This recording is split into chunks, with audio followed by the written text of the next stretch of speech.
Markus spent several days lying in a half-dream. His forehead was burning, his body shivering, he barely ate. I sat beside him, listening to his breath, which sometimes turned uneven, as if it might stop any second. Every minute felt like eternity. I was afraid to close my eyes, afraid that when I opened them he would no longer be alive. The medicine Grace had given me worked slowly, but it worked. By the third day the fever started to fall. Markus opened his eyes and looked at me with a confused childlike expression that didn't fit his usual defiance. "Are you still here?" he whispered, his voice as brittle as dry leaves. "Where else would I be?" I answered, feeling something hot sting behind my eyes. He smiled faintly, barely noticeable, but for me it was enough. For the first time in days I could breathe again. It felt as if I had lived in darkness beside him, and now the light had returned. I fed him warm instant soup, cooked in an old kettle. We shared it spoon by spoon, laughing at how terrible it tasted, and somehow that made it feel like the best meal in the world. I watched strength slowly return to Markus. Every time a little more color appeared in his cheeks, my heart grew lighter. But even as I sat next to him, my mind kept drifting back to the woman in the white silk robe. Grace. I saw her so clearly, as if she were here, the wine glass trembling in her thin fingers, the smudged mascara, her shoulders shaking with silent sobs. She was beautiful, and yet so unbearably lonely that it struck me. Markus and I, homeless and hungry as we were, didn't seem half as abandoned as she did in her luxurious home. The more I thought of her, the stronger the pull to go back. Not only for the medicine, but because I felt that in that house was someone just as lost in the world as we were. Weeks passed. We returned to the streets, to work, carrying packages, hiding drops, stealing scraps from shops. It was dirty, dangerous, but it was the only life we knew. Markus regained his cocky grin, running and joking again, as if trying to catch up with time he had lost to sickness. Yet I could see the change in him. He was more careful now, more grateful.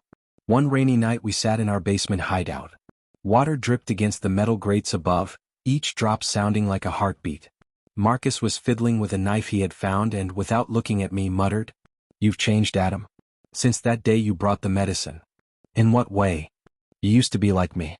Living from one moment to the next, just not to starve. But now you look further ahead." His words hit me hard. He was right. Something inside me had shifted. And the reason had a name: Grace. The next day I couldn't resist anymore. I told Markus I had things to do, and went back to that wealthy neighborhood. I walked along tall fences until I saw her house again. The windows glowed with warm yellow light. Standing there, I felt as if I were on the edge of another world, one that wasn't mine to enter. I hesitated for a long time. But then the door opened. Grace stepped onto the porch, wrapped in a thin blanket as if she were cold even in the comfort of her home. Her eyes were red again. Yet when she saw me she didn't look surprised. She tilted her head slightly, as though she had been expecting me. "You came," she said softly, as if we had arranged to meet. I clenched my fist, searching for words. I wanted to thank you. Markus lived. He survived because of you." Grace lowered her gaze, as if the weight of gratitude was too heavy. "That's good," she whispered. "That's very good."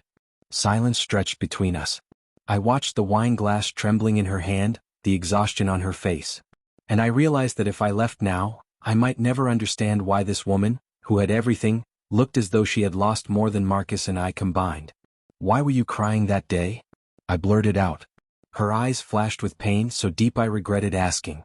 She took a sip of wine as though trying to drown the answer, but then finally said, "Because sometimes even the most beautiful house is still a prison." At first I didn't understand. But her words etched themselves into me. I realized that, different as our lives were, we shared something. We were both trapped. My prison was the streets. Hers was her home. That night I returned to our basement changed. Markus was asleep under an old jacket. I sat in the darkness, staring into nothing, while Grace's words echoed in my head. And for the first time in my life I realized I wanted something more than just to survive.